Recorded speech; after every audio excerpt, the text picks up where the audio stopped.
কি করলি তুই? আরে সুমন, তোর কাছ থেকে তো এটা আশা করি নাই। সব কয়টা তো আমার দেখা দেখি লেখছো, সব কয়টাই।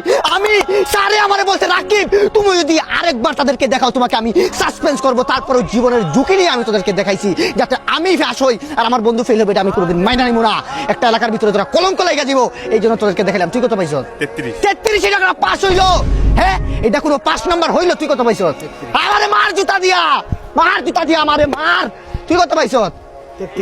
শোনা গো, আমার খুব কষ্ট না, শুটিয়ে লাল করে দেবো বের করে। কেন লেগে কি করলাম মাঝে মাঝে ভাবি, হাই রে হাই, কোনো কিছু অভাব করছো বাবা তুমি তোমার বাসায়? আরে তোমার তো 5তলা বিল্ডিং, আর তুমি অভাব করছো করে? সংসারে অনেক অভাব না, পড়তে পার নাই। আমি না পদার্থবিজ্ঞানে 98 পাইছি, আর 2 পাইনি কেন জানিস? আমার কলমের কালি শেষ হয়ে গেলো। তাই না? কালি শেষ হয়ে গেছিল। আমারে দেখ আমি কি কষ্ট করছি আমি জানি। কতদিন জানো, রাতের অন্ধকার, কারেন্ট নাই, দেশে তো এমনিই তেলের সংকট, তারপরে কারেন্ট নাই, বিজলি দাঁড়াতে পড়ছি। কবি দেবেন্দ্রনাথ লেখা ছিল কিন্তু পইরা গেছি রবি ফাত্রনাথ। তার কষ্ট তোদেরকে কি বলবো আমি। তারপরে আলহামদুলিল্লাহ আমি পাস করছি, কিন্তু তোদেরকে আমি পারলাম না। ছি, আজকে আমার একটা সম্মানজনক বিষয় যদি তোরা বুঝতে পারছি তাহলে তোরা কি করলি? 33 পাস হলো, এটা তোদের মা বাপকে হারাম খাওয়াইছে বেটা।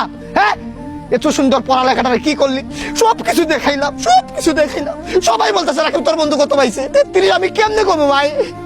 আমার মার ভাই, আমার মা। আরে ভাই ভাই আপনি বাইকা পড়েন না ভাই। ভাই আপনি মনে হয় অনেক ভালো স্টুডেন্ট না? আমি লজ্জিত ভাই সবার কাছে।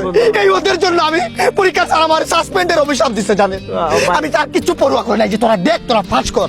ও ভাই, তারা তো ভাই অনেক কম নাম্বার পাইছে ভাই। আপনি 33 এর একটা কম পাইলে 32 এ আসলেই ভাই আপনি ভালো স্টুডেন্ট মনে হয় নাকি? জি ভাই আলহামদুলিল্লাহ, আমি কোনো সময় এটা নিয়ে অহংকার করবো না। জি ভাই, জি ভাই। আপনি কত পাইছেন? আমি 34 পাইছি ভাই।